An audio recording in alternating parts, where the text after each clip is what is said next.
today I'm going to be talking about safe transportation, storage and maintenance of tools. So this is my tool bag. I've got this red bag, which I've got different dry bags, and this one is red to signify that it's got something in here that is a potential hazard. So this is my tool bag.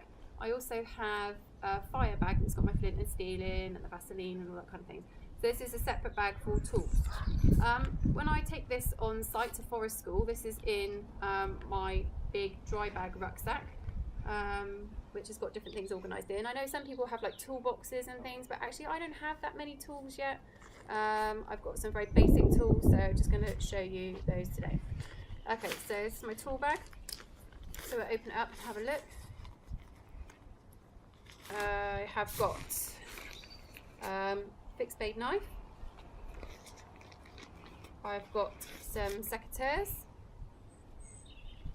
I have got a pruning saw, folding pruning saw, and also I have got in here some scissors. So I'm hoping to invest in some better scissors. These are just some I had lying around that ended up in my forest school bag. The reason why they're wrapped in the leather is because obviously they're quite pointy, and if that points through it could end up causing an injury. At the moment I've got them wrapped in this piece of leather that I got from the scrap store, but I am hoping to get a better pair of scissors with a cover on, which should make them a bit safer. So this pruning saw is quite a nice one. I got this one from Lidl's actually. I've got one from B&Q, but I prefer this one. I used this earlier to make a catapult, which I've now moved. So this has got a safety button on here, which has got two parts to it, which is really great, not like my one from B&Q. So when you open it right up, so you hold onto the blade and you pull it out. So you press the safety button to take it out, and it clicks into place, and you can give it a push to make sure that you're not going to trap your fingers. Okay, I talked a bit about safe use of tools in my catapult video, but as you can see I didn't clean this after I used it, and it's got quite a lot of sawdust and stuff in the teeth. So the way that I would maintain my pruning saw is I've got some different cotton bits that I've cut out from various clothes and stuff. So what I'm going to have to do now is try and get carefully all these little bits of green wood out of the teeth, particularly because it's green wood, it's clung to there because obviously there's moisture in green wood, and I don't want my teeth on my saw to go rusty. So I'm going to very carefully try and tease them out with this. I have already given it a tap on the tree, which is a good thing to do after you use it to remove all the excess, but these are the bits that are stuck in here. So as you can see there's quite a lot of bits in here, so I'm going to be very careful to. So what I'm doing is inside the cloth is I'm holding the top here above the teeth, and then I'm pulling downwards like this. So obviously not going upwards, I'm pulling downwards to clean up from in the teeth. So cleaning downwards. It's really important as well, even though I'm not actually using my tools and I'm cleaning them, to observe the blood bubble that I talked about in my catapult video. Okay, so even if you're just cleaning your tools and you're actually using them, okay, you should still observe your blood bubble, which is your length of your arm and the tool plus the tool again. Okay, so that would be all the way around 360 degrees. So it's really important to stay alert when you're using or even just maintaining your tools. So it is looking a lot better already. So it's quite important to keep your tools well oiled to avoid rust and things. There's lots of different things you can use. It's looking quite nice. There's lots of different things you can use to lubricate and keep all the joints of your tools in good order and not to rust, and to prevent any rusting.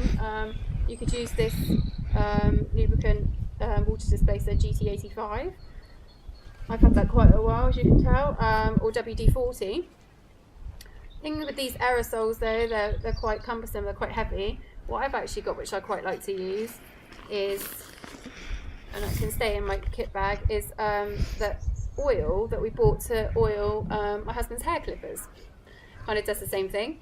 So this is a lubricant. It says on here, directions, place 2 or 3 drops of oil on blades. So you can literally just open the nozzle. So you can put it right on the blades here. And then you can use the cloth or another cloth just to carefully wipe it in like this. So that is looking quite nice. Lovely. You see it's much better. Okay, so I'm going to carefully put the blade away now. So I'm going to keep my fingers out of the way of here. I'm going to press the button. This one's got 2 stages as a safety feature. I'm going to press the button again and carefully put that in there. So that's all clean and maintained and ready to go into the bag. I'm going to wrap these back up to go into the bag. My secateurs, I inherited these, kind of need replacing. They're a bit beyond being able to be oiled, unfortunately, and they're pretty blunt. You can get companies, there's a good guy called Zoltan that sharpens tools and things, but for the sake of secateurs, unless you've got a really fancy pair that costs a lot of money, I am going to get a new pair. I'm going to give my knife a bit of a wipe as well, because I've just come back from forest school camp and I did use it there. Okay, so when you take your fixed blade knife out of the case, okay, out of the case, so you hold onto the knife and you take the case away from the knife like this. So you wouldn't hold the knife and then pull it out like that. That obviously is very dangerous. Okay, so you keep the knife close to you and you take the case off. Okay, so my knife is here. It's not looking too bad actually, but I am going to give it a wipe. So I'm going to kind of wipe it away from me, keeping the tool away from me and observing my blood bubble.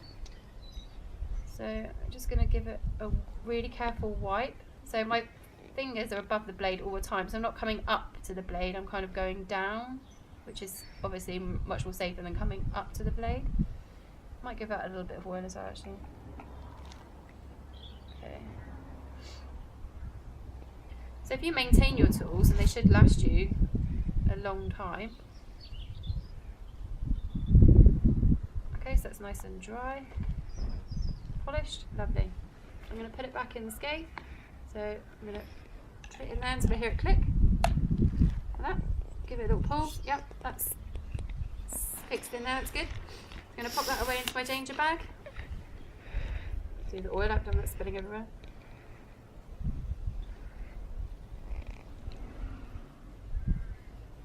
Great, and then that's all packed away, all maintained and all safe, all in one place and all marked so that people know that it's my tools.